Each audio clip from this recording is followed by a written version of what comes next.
Hi, good evening, everyone. Thank you so much for joining us for Rabbi Alex Ozar's class on pluralism and halacha. Um, as per usual, I think that this is the way you run your classes. Correct me if not, but every now and again there will be a pause. In that time, you can unmute yourself, ask a question. In between those moments, you can put questions in the chat, either here or on Facebook Live, and I will make sure those get to Rabbi Ozar. Um, Related to that, I invite everyone to be a panelist. That means that we'll get to see your face and you'll be able to unmute yourself without asking me for permission. So with that, yeah, I think that's the housekeeping, and I'll turn it over to Rabbi Ozar to get started. Okay, thank you so much, Maxine. Thank you so much, everybody, for coming back, and thank you to Drisha for making this happen. So we're gonna dive in. We started with the setting. The place was the family dining room table. We expanded a little bit to the community dining table, or people inviting other people into their homes and thinking through who might be, what kinds of complications and opportunities that might raise.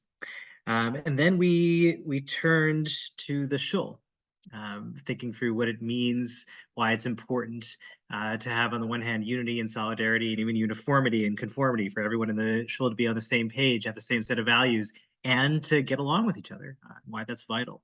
But then also to think through, well, what happens if there's discord and challenge and disagreement, and what are the values in play, and how do we work that through? So tonight we're going to stay in shul, but we're going to adjust the parameters to think about not just the setting place, but the time, specifically the time of year. And I want to look at a brief halachic / liturgical episode from the beginning of the Yom Kippur experience. And in addition to the shift to Shul and Yom Kippur, and also adjust the parameters a bit, whereas last week it sounded like we were talking mostly, but there was some question of differences in practice and language, people coming from Portugal and people coming from Spain, and they've got slightly different ways of going about structuring their liturgy and the prayer services, and personal disagreements where just one guy just doesn't get along with the other guy, and how to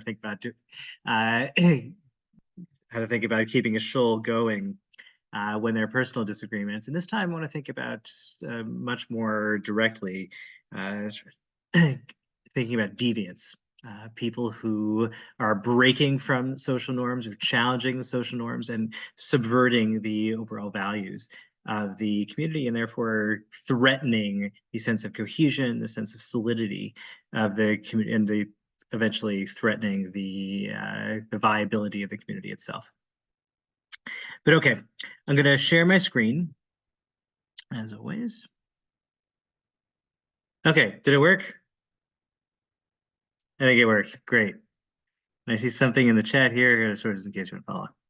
Okay, so people are familiar and have probably even on a pretty visceral level, not just the cognitive, the sounds and the experience of having just quickly completed the pre-fast meal, maybe a few close moments with close family members to wish them a wonderful year, maybe to ask for forgiveness.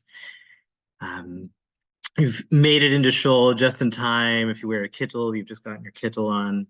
You're waiting in anticipation of, and 25 hours of deeply intense prayer, communal togetherness, deprivation, and all of the sensations and emotions that go along with it.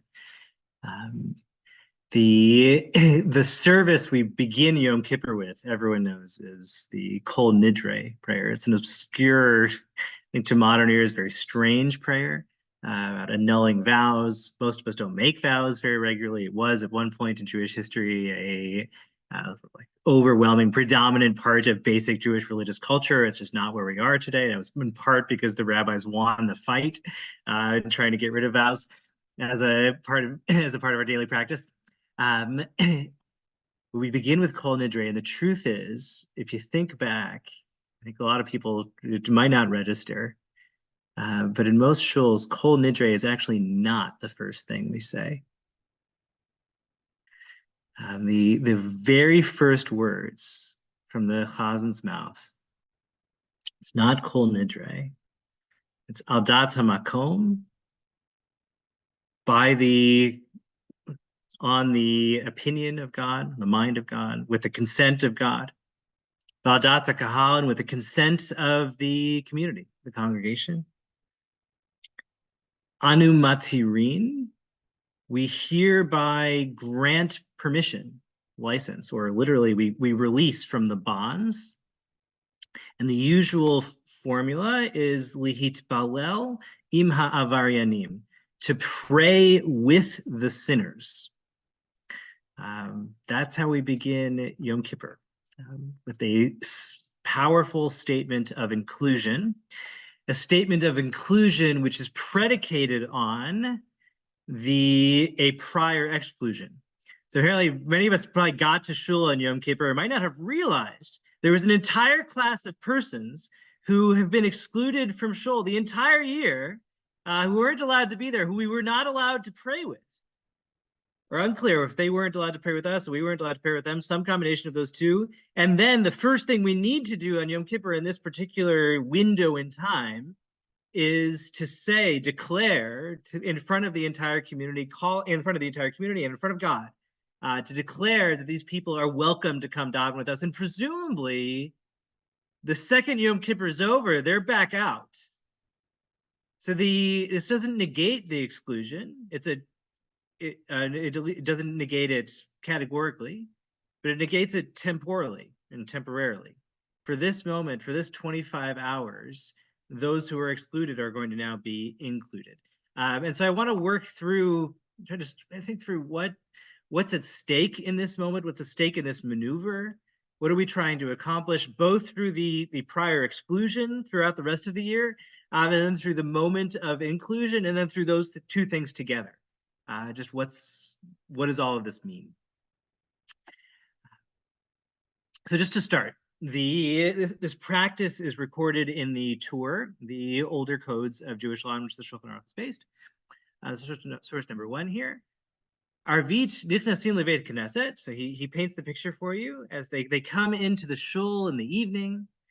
V'noagin ba'ashkenaz, and he says in our lands in Eastern Europe, shekodem sheet bela, before they daven, before they even say kol nidre, matirin lekol ha'avaryanin, they give permission, grant license to all of the transgressors, kedei lehitpalel mehem, in order such that they can come pray with the community.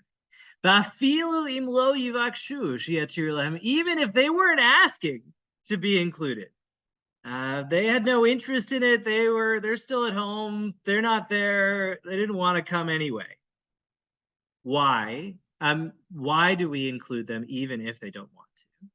Dama Rabbi Shimon Chasida, we'll see this again. It quotes a tradition in the name of a figure named Rabbi Shimon Chasida. I'm not sure, he's not a particularly widely cited figure in the Talmud. He says that kol ta'anit tzibur, any public fast, she'ein bo miposhe Israel, that does not include the sinners of Israel, eino ta'anit, that is not, it doesn't count as a fast, meaning it's not efficacious. If you're attempting to repair the communal relationship between Israel and God, it will not work. God will not be appeased. The relationship will not be reconciled if you do not have the sinners present in shul. Shahare chelvona, there's this spice. I forget the usual English translation. The chelvona is part of recha ra. It has a bad smell. Umana'a hakatuv im smamane hakatoret. And in the incense that was burned in the Beit HaMikdash every day, one of the spices was the chelvona. The chelvona is a terrible smell.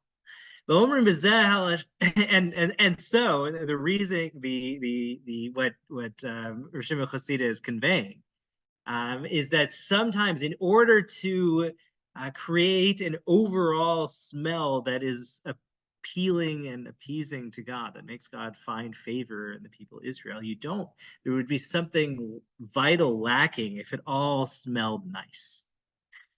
There's got to be part of the recipe, part of the fullness of Israel, and part of our being there as our full selves and coming to God as who we are and who we're supposed to be, means having some bad smelling stuff with us, which creates the good smell and the pleasing smell overall. God says, if it comes, we come to Hashem and on Yom Kippur, and everything is sweet and good and light. Hashem says, I'm not interested. Something is missing here, and maybe even the most vital thing is missing. And I need the bad smelling stuff too. And that is why the Torah says, this based on this tradition, that we have this practice of calling upon the sinners to come join us, despite the fact that we've very actively pushed them away. Okay.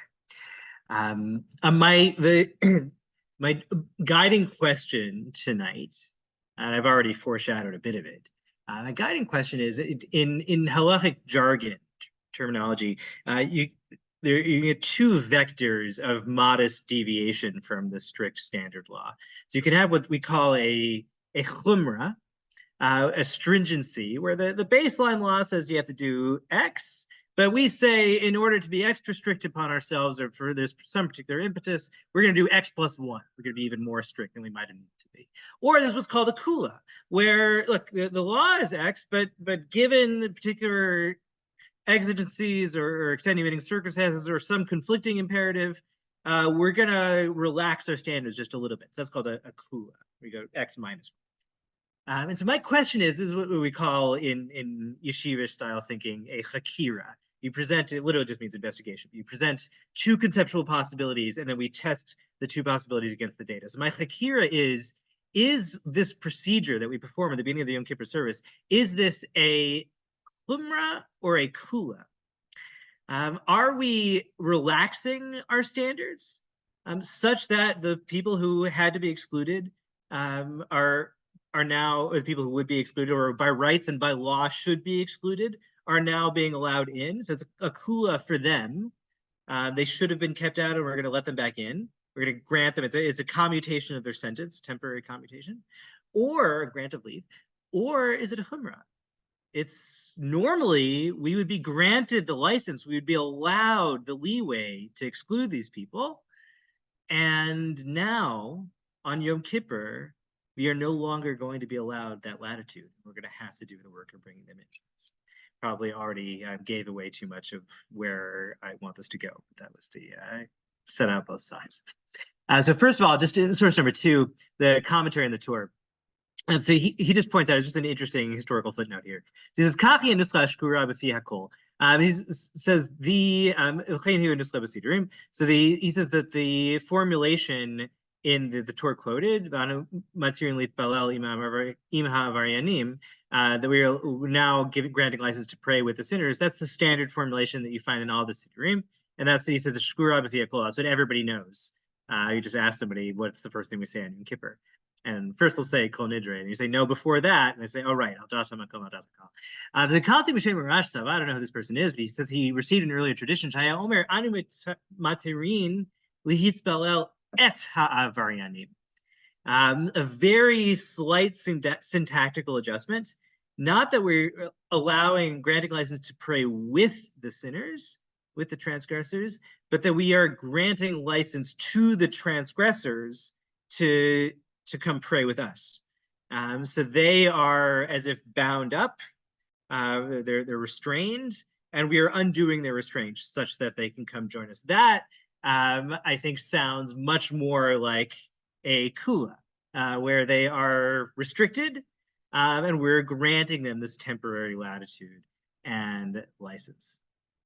And we mentioned a couple sessions ago, there are a number of traditions around this. I brought just one here, but when we were talking about the Am Haaretz, the ignoramus, or the know-nothing, or the commoner, So the rabbis had a lot of complex antipathy and enmity towards people, and the rabbis, on the one hand, wanted to create this hyper elite, exclusivist rabbinic society, and then that meant, and that was accomplished by way of excluding and um, denigrating the common folk who didn't meet their exacting standards. But so we saw really they make certain exceptions to allow people to eat together, allow neighbors to eat together.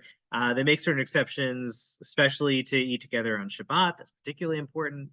And they grant allowances on the holidays, the Chagim, and specifically the pilgrimage holidays, the three regalim, Pesach, Shavuot, and Sukkot, when the Torah mandates that every Jewish person ascend pilgrimage to Jerusalem and join the entire community. And there, you can't say, well, we just want the educated elite to be a part of this. We want everybody to come. And it would be completely categorically deficient if it weren't a broad scope invitation, if it weren't open to absolutely everybody. We started testing everybody to see if you met you had this or that proficiency, you kept this standard of kashrut or not that standard of kashrut, it would completely destroy the imperative of communal unity that the regalim are supposed to achieve.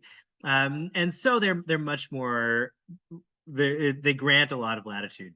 And the way this is formulated is amazing. So in source number 3, Hagabayin shenichnasu letoch habayit. This is if you have treasurers, that they enter into a house, by way of this is a tangent, but we may as well. It's a short mission. It's wonderful. So the treasurers enter into a house and they mess around with some things. Or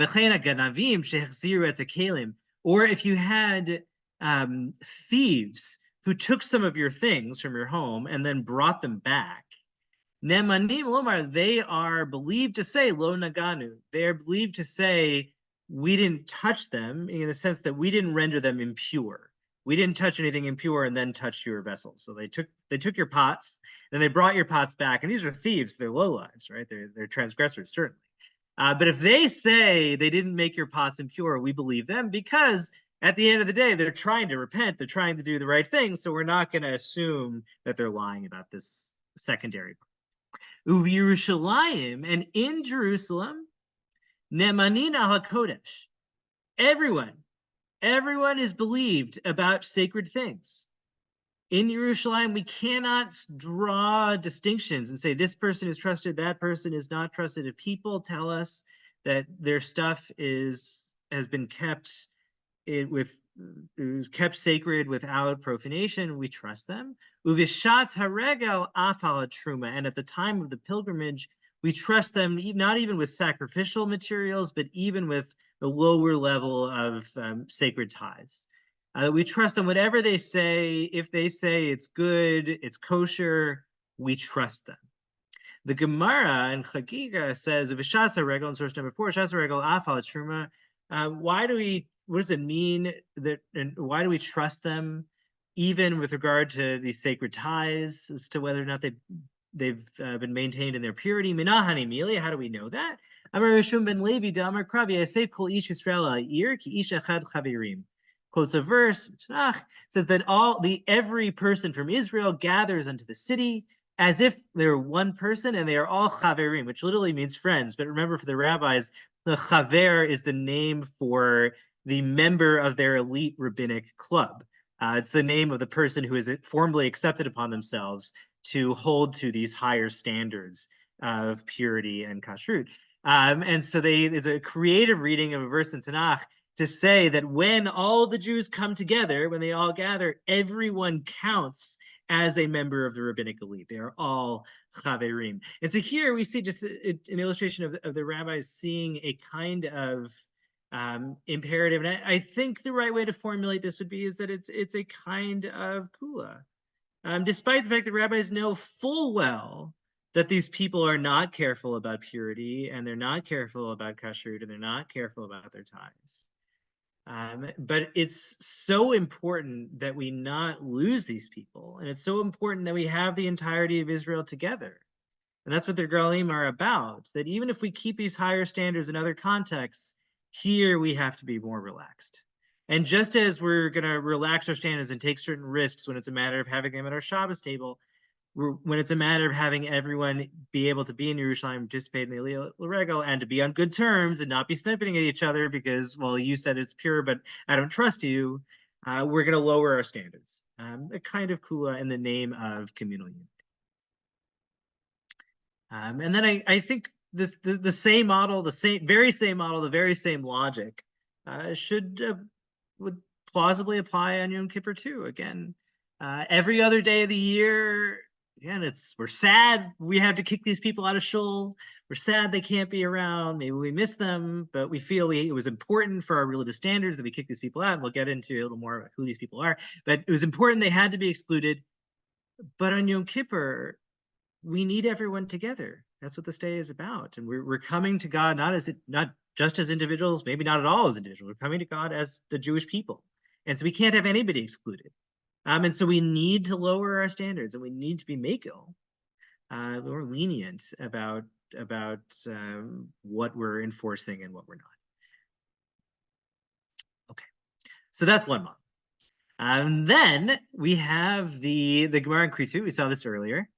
It was quoted in the Torah. I'll just read it again. So this tradition from Rabbi Shimon. Any fast that does not include the sinners of Israel, does not count as a fast. It's not efficacious. Shahari chelvana rechara, because and here it's the galban. I have the translation here. I don't know if anybody's an incense expert here, and apparently galbanum smells bad. But in the context of a good incense mix, apparently it's helpful. So rechara, but it smells terrible. But it's part of the it's a part of the sacred Ketoret mixture. And so again, if we want to achieve we want God to find favor in us, just as we do with the Ketoret, that it smells nice to God and pleasing to Him. If we want to be pleasing to God in the way that the incense is, we need to have mixed within us the sinners as well. Here's Rabbeinu Bechai, a early medieval Jewish theologian. This is what he writes about the galbanum. Source number 6. V'chelbana rechara says the galbanum is a bad smell. And despite the fact that it smells bad, the Torah mandates that it be a part of these significant sacred spices. Ubalirmos, and it comes to communicate to us, to intimate. She'ein lanu lahakel b'rishayim poshe Yisrael. And here, just listen to the formulation, that we should not be lenient with regard to the wicked, the sinners of Israel, shelo yiyu b'chlal taniyotenu u'tfilatenu, such that they would not be a part of our fasts and our prayers. So here, the formulation is amazing. He says, there's a negative here, so just state it positively. It would be a kula, a kind of leniency, to exclude them from our fasts and our prayers. We would be giving ourselves an easy ride. We would be letting ourselves off the hook, lowering our standards, were we to exclude them from our fasts and our prayers. And so he says we need to not allow ourselves the kula. We need to uphold the letter of the law, or maybe even be machmir, to take a stricter stance and include them in our fasts and in our prayers. So this is going to be the model I want to try to work through, and now we're going to get into the underlying legal dynamics or mechanics of just exactly what's going on here, what's at stake. But those are the two basic models, and I've very clearly showed my hand about where I want to go. I will pause for questions, comments, thoughts, reflections, objections, before I move on to the more technical stuff.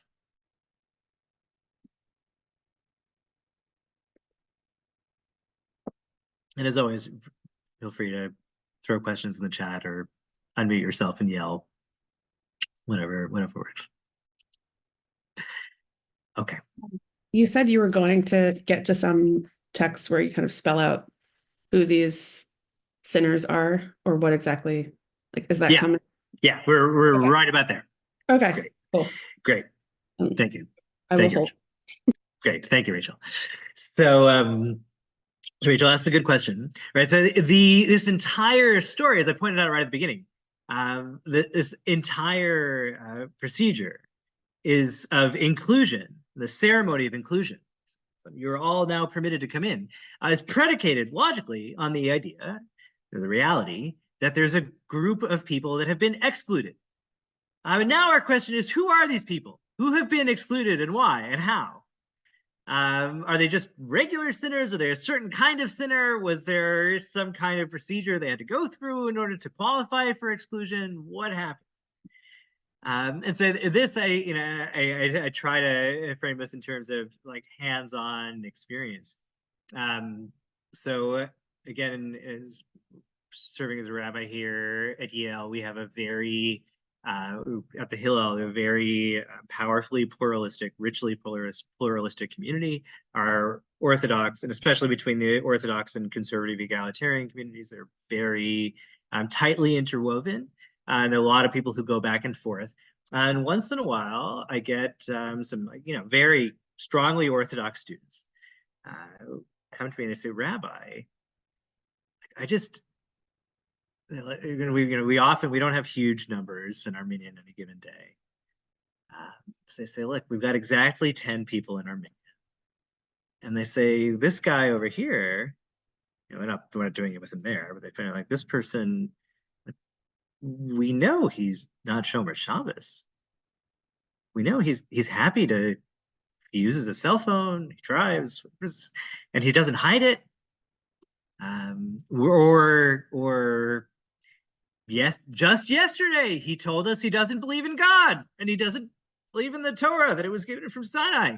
So how can we daven with this person? How can we give this person an aliyah? How can we allow this person, maybe even to lead davening? What do we do? Think about this. And so that was the occasion for me again first thinking through, working through a lot of this material, um, both in terms of in the sort of the original sources, and then how it winds up processed and modulated and developing in the modern period as the possibilities of both of an official and a positive orthodoxy, which is a 19th century invention. Not that there weren't people who were doing things that were more or less like orthodoxy before that, but nobody thought of themselves as, I'm the Orthodox Jew. Everyone was just a Jew, and there was the law, and you either kept the law or you violated. But it's really in the 19th century that all of a sudden you have people saying, no, we're going to do Judaism this way. And then you have the Reform movement, and then you have the Orthodox people saying, no, we're going to keep doing it this way, and we're going to make it part of our identity that we do it this way, and we're excluding the people who don't do it this way. And then you have every shade in between. And so things change dramatically. And again, on both sides, you both have a stronger impetus towards exclusion, but then also see more opportunities for inclusion. We're going to try to work. We're not going to do all that today. It was a matter of foregrounding, and that's where we'll go in the next few weeks. But to start, so who are these people that are excluded? And on what grounds are they excluded? So here's the, in source number 7, an early responsum from the Rivash, this is 14th century Spain. So he says that Lashon Nidui Klomer Richuk it invokes the term Nidui, same word as Nida, familiar with that concept, but it means pushed away or distanced. Klomer Richuk, somebody who's been pushed out. And it's the term it's one of a few terms in rabbinic jargon for excommunication. So the more nowadays, the more commonly used term is cherem, that somebody is banned, or sometimes they put books in cherem. That actually is a term. It was originally used for consecrating something, but the nidui is the technical term, and I'll show you in a second. Has the primary case, the basic case, is an individual rabbi taking offense at one of his community members who showed disrespect to the rabbi, and the rabbi excommunicates the person and says you're ostracized. But okay, so he says that the nidoi is somebody who's been distanced. And since they've been separated and distanced out, then because they've been said, you're outside of the community now, so they cannot be included in the prayer quorum. Aval, and this is in the bold here, Misha Avar Avera, but somebody who's merely a sinner, Velo Nitnada, and they have not been formally pushed out of the community. Lo Matzinu Shelo Yistaref L'Asara. We don't know of any such tradition that they're not included in a minyan. No such thing, he says. And this is in source number 8, becomes explicitly codified in the Shulchan Aruch. If you have a sinner who violates, whether it's a communal norm, something the community says, we do this, we don't do that, and the person does it, or they committed a sin, they went out to McDonald's and everybody saw. Imloni do, if there wasn't formal excommunication, if the community didn't say, we hereby declare that you are on the outs, they count. So it doesn't matter what you do, it sounds like. We may find out there's exceptions to this. Doesn't matter what you do, doesn't matter who you are, doesn't matter what you think. As so long as the community has not determined that you are a threat, and the community has formally declared you a threat and a subversive and somebody who they need to distance because of the threat to communal solidarity, you're fine. So it's not the exclusion from minyan is not an objective, it's not an objective quality.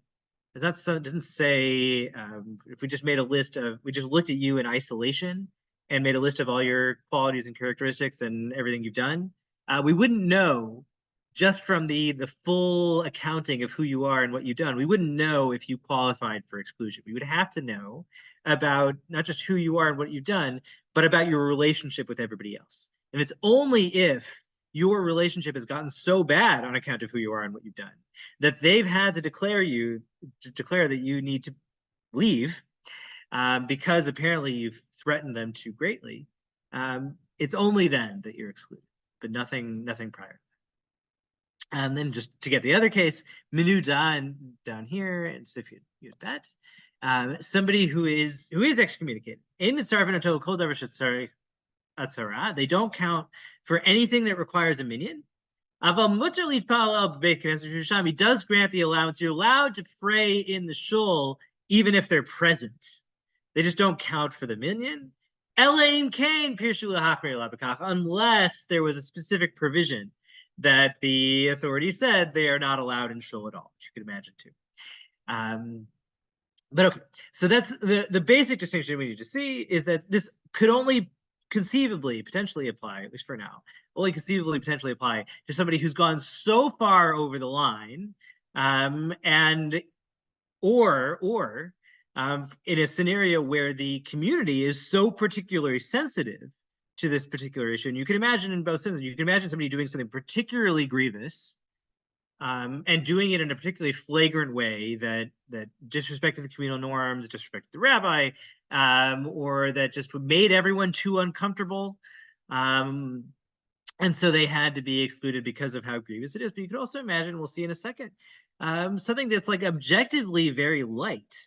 It's really not in itself not all that serious, but because of what it means to the community, or because the community feels particularly sensitive or vulnerable on this issue, or because they have a particular need to drive home or to reinforce solid uniformity and conformity around this issue, they may take that more seriously than maybe even a small deviation will call for excommunication. So I gave you in source number 9. We're not going to read through the entire list because it's very long, and I wish. Well, here, I'll give you the full thing in English here.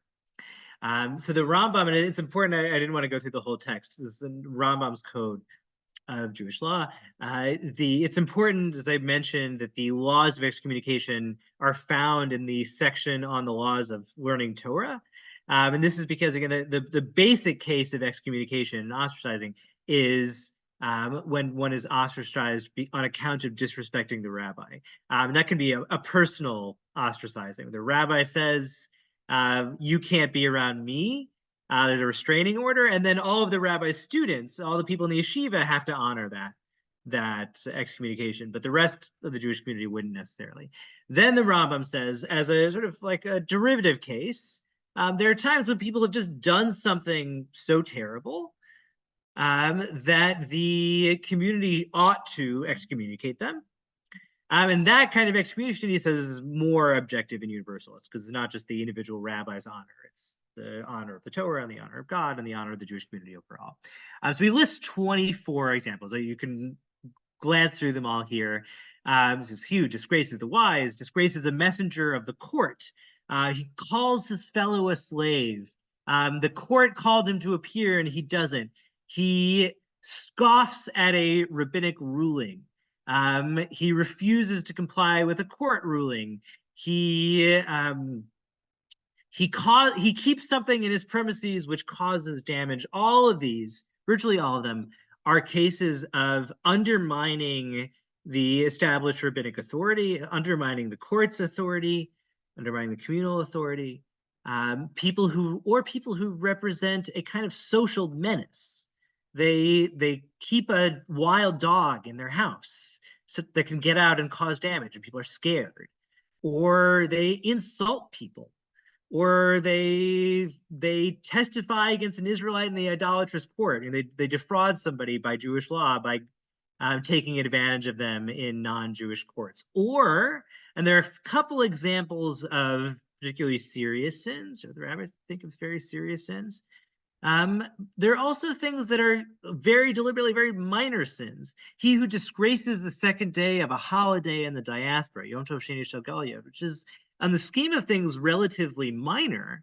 It doesn't say somebody who violates Yom Tov in general. No, it's somebody who violates the second day of Yom Tov in the diaspora, which is a not even quite rabbinic legislation. It's this like old ancient minhag, which we all observe. But it seems like that's a weird place to put our foot down and make a really big deal out of it. But what the rabbis are saying is precisely because it's kind of tenuous, and precisely because there's so much temptation to not observe the second day of Yom Tov, because it seems like rabbinic overreach. Why are they making such a big deal out of this? We know the calendar. Why do we need to keep the second day of Yom Tov? And you imagine at any given point in time, there are a lot of people who aren't doing it, or they're not doing it quietly. And so somebody who flagrantly doesn't do it, that's actually, it's a serious threat, because maybe it'll catch on, other people will stop doing it, and because it becomes a point of contention, where it's precisely where the rabbinic case for their legislation is the weakest, which, like Yom Tov Sheni, is kind of like hard to process why we should have to do that.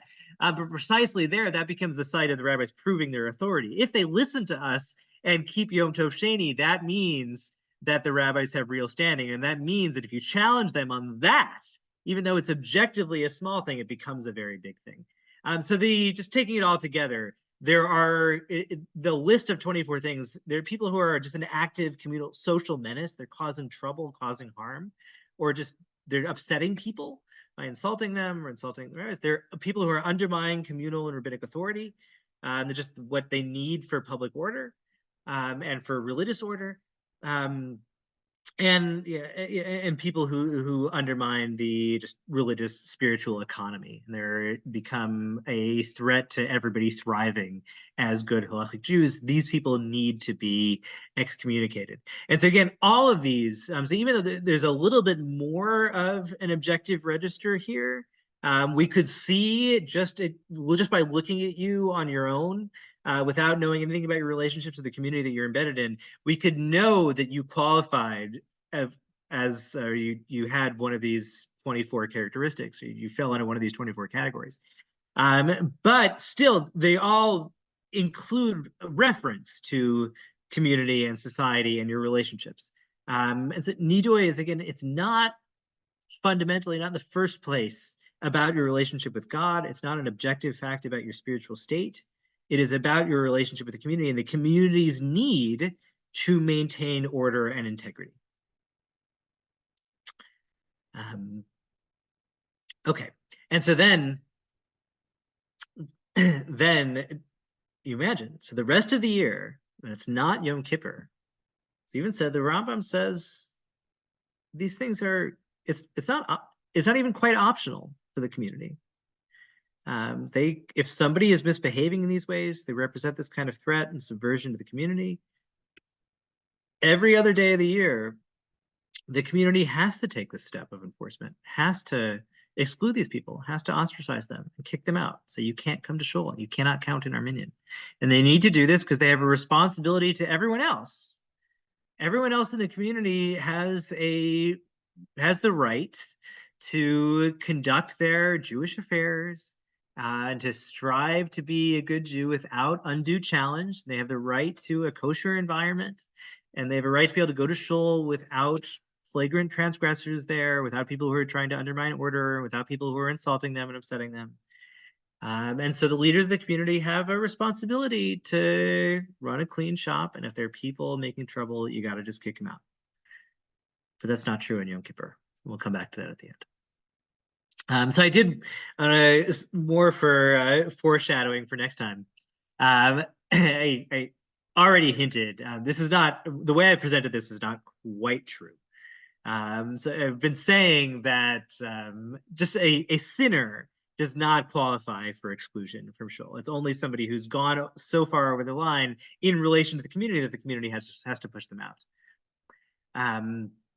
But here's actually a responsum from the Rambam about, I believe it's about the Karaites, who, and you can imagine already there are a lot of different factors, different variables that play with the Karaites. So the Karaites are early medieval, they're still Karaites today, a small community in Israel. I was teaching a class here a few years ago, and it was a Talmud class, and this guy shows up. I didn't know he was an alum, and he just keeps asking these questions that were very pointed, and they seemed to be like, it wasn't just, they seem to be not just questions within the frame of the Talmudic discussion, but questions that were challenging the very premises on which the entire thing rested, as if he was saying, like, how does any of this make sense? Why are you doing this? And I just kept thinking, this is a Talmud class, like, this is just how it works. These are the basic premises. It was only afterwards that I was just chatting with him. He's a wonderful guy. He told me he was a Karaite. I was like, well, what are you doing in a Talmud class? Like, you could have told me that. How was I supposed to know that was what was going on? But it makes a lot of sense now that you rejected the basic premises of rabbinic law. Anyway, so the Rambam says, Asur lahashlim behem minyan. He says, you cannot include a Karaite in a minyan. Lo asara v'lo in a quorum. So lo asara, not for 10, lo shlosha for a zimun. You can't have even a zimun with a Karaite. Mishum, why? She'ena modim b'chiyuzeh. Because they don't, and this is rabbinic language with Erev, which I think I want to do next week with regard to the enclosures around our cities and neighborhoods to allow us to carry on Shabbat. They don't confess to this obligation, modim. They don't acknowledge it, they don't respect it, they don't confess to it. And for them, the idea of minyan and zimun is meaningless. They reject the whole enterprise. So you can't include somebody and count them towards the minyan if they reject the basic idea. But he says, we find this example in the Talmud with regard to the Eruv, that if you have somebody living inside the Eruv who rejects the very idea of an Eruv, they can destroy the whole thing. So we have complicated mechanisms for getting around that in modern cities. And then in the bold here, we know the Karaites, they don't believe in any of this. They don't believe in the obligation to recite the Kedusha prayer. They don't believe in Zimun. They don't have 10 or 3. None of this means anything to them. And because they don't acknowledge these things, so you can't count them as a minyan. You can't participate in these ceremonies with them. I will point out there's something unstable here. I don't know what the scenario is, because it sounds like they want to be in shul and they want to participate in the minyan. So it's not totally clear to me what this means. That they are people who comprehensively reject the entire concept. Is it just they had a weird day, or just they happened to be there, or is it just like there were 9 guys and they were begging someone to come in, and he was just a nice fellow who said, "Sure, I'll make your minyan for you." I don't know what's going on, but the Rambam is very clear: if you reject the very foundations of the practice, you cannot participate in it. But on the other side, this is from the Rambam's famous Igeret Hashmad. So there were huge numbers of peoples under the Almohad persecution in Spain, huge numbers of Jews who converted to Islam. And as on account of persecution and threat of death. And there were questions about how to treat these people, especially, let's say they wanted to come back. So do we have to reject them on account of their betrayal of the Jewish faith and their failure to martyr themselves appropriately? As the Rambam writes a very powerful letter saying, no, the Rambam says, I believe in martyrdom as much as anybody. It's absolutely required, but you can't blame people for not doing it. It's not so easy to give up your life. You try it. And so here's his formulation. Here I just gave you one little piece. V'gam came eino ra'oi laharchik v'chalei Shabbatot. It says, and so too, those who violate Shabbat, we shouldn't push them away. Limosotam, and we shouldn't disparage them. And limos is even stronger than disparage, anathematize. Elamikarvam umizarzam lasiyat mitzvah. We should bring them back. These people, again, they may have officially rejected Judaism and gone over to Islam, but now they're coming back and they want to be a part of the community. So we should be welcoming them with open arms, and we should help them find their way back to observance and mitzvot. And the rabbis say, if you have a sinner, and the sinner, he sins wantonly, willfully, but then they come to shul and daven, of course you accept them. They ain't no good because you don't humiliate them. So here, this is what I always tell my students, and we'll get into more of the detail here. I say, look, this person told you yesterday that they're an atheist. This person, you saw them violating Shabbos the other day. I believe you. I know it. It's true. Fine. But they showed up in shul this morning, and they want to daven.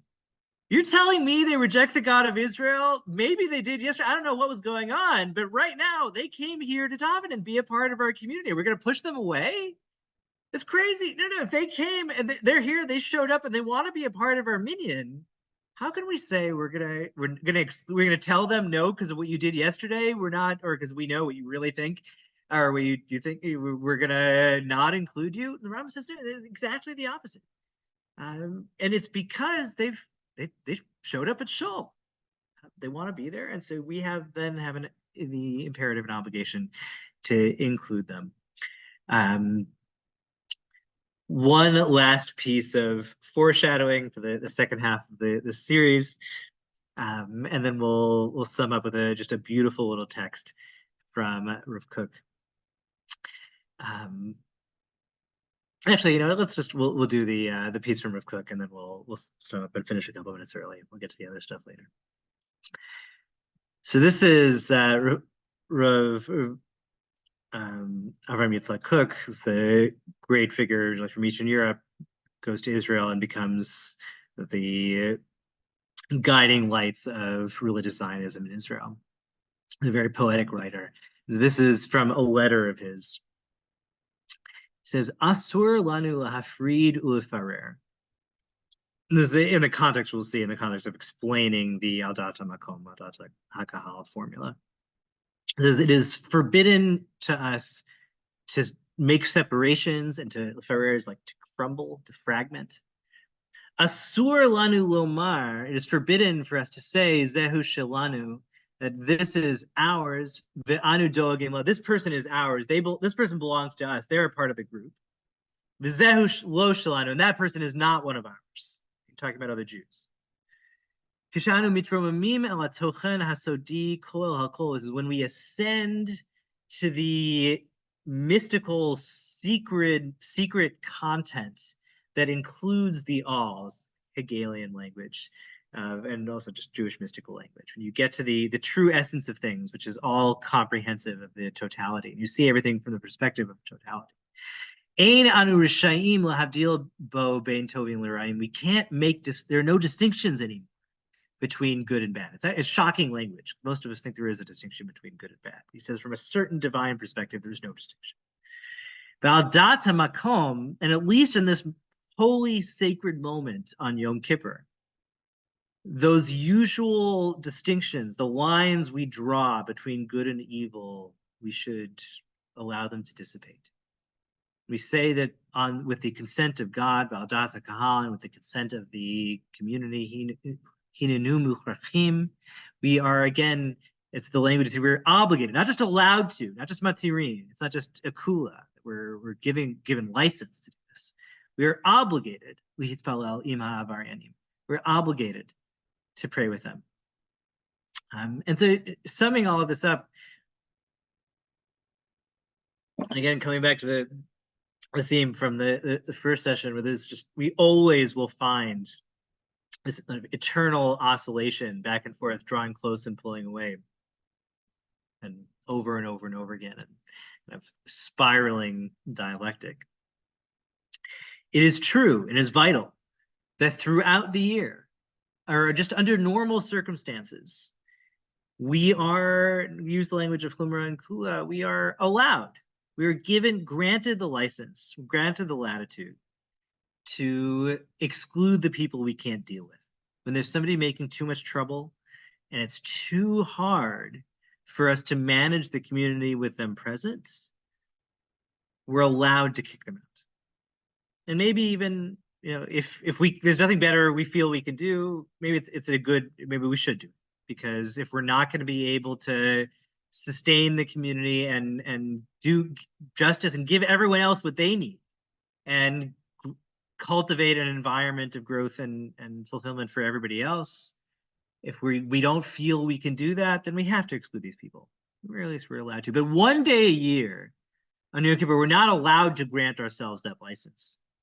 We can't be lenient with ourselves. If there are people who are threatening the community, there are people who are upsetting the community, and there are people who we just can't deal with, we need to find a way to deal with them for that one day.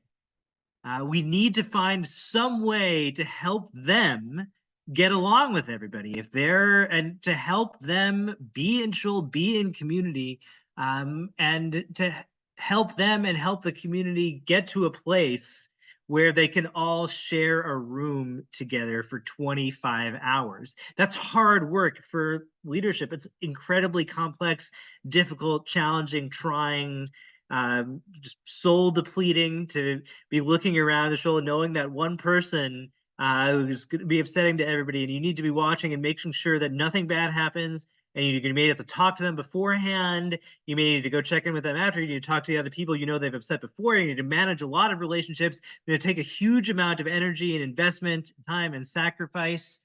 But this one day a year, it is imperative. When there are no excuses, no latitude, no relaxation. You have to get it done. And so just taking both sides of the dialectic here, it gets a great rabbinic articulation of this two-layered ideal. We were granting concessions to normal human reality and the exigencies of running a community. Community is sometimes there are people you're just going to have to exclude, and we're going to let you do that because you're human and your community is human, and that's just how it's going to have to be. We're not going to demand more than you, but we also need you to know, and once a year we're going to make you live it. We need you to know that's not ideal. And we need to know that we want you to be ordering what your communal work towards eventual inclusion and repair and reconciliation. And you should be looking for opportunities that happen. And when you feel the right levels of spiritual ambition, and you feel you've put yourself in position to try to make things right, you need to take that opportunity. Okay, I see a question from Ozzy Orzbach. What do you do with Jews who are not Halakhic Jewish, Jews are counting them in a minyan? Someone refuses to give his wife a get, are you allowed to exclude him from Yom Kippur services? Okay, these are both really good questions. The first one, people who are not Halakhically Jewish, the basic answer is we do not count them for a minyan. The only exception, and I have had to do this before, and this is unequivocally right. I've spoken with high-level poskim about this.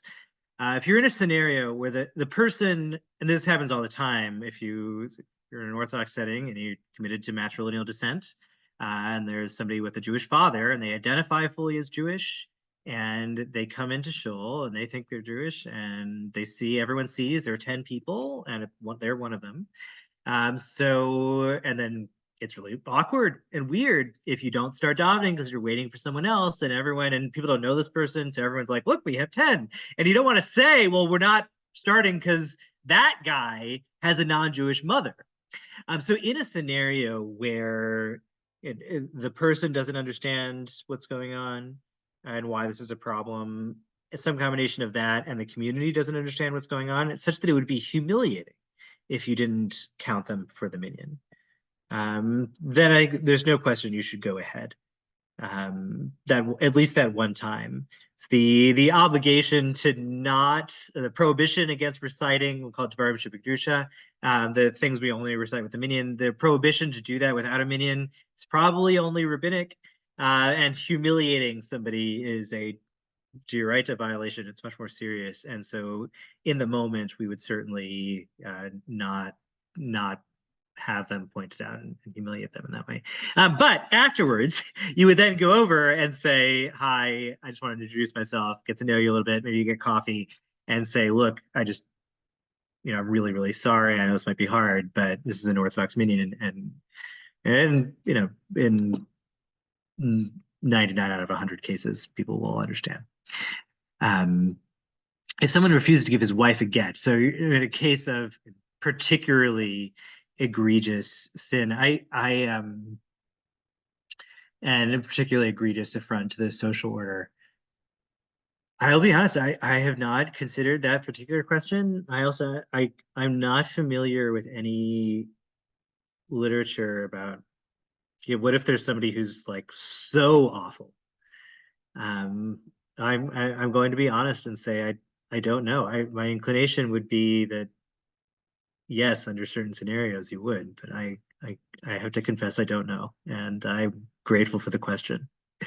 I'm going to do a little research now just to see if there is any halakhic writing on, well, what if somebody's really terrible? Do we exclude them then? Okay, we're at 9:30. Thank you all so much, as always. Very much looking forward to seeing you all next week. Thank you very much. Yeah, thank you, everyone. I will probably not be seeing you next week, but I'm looking forward to catching up on the videos afterward. Have a good night.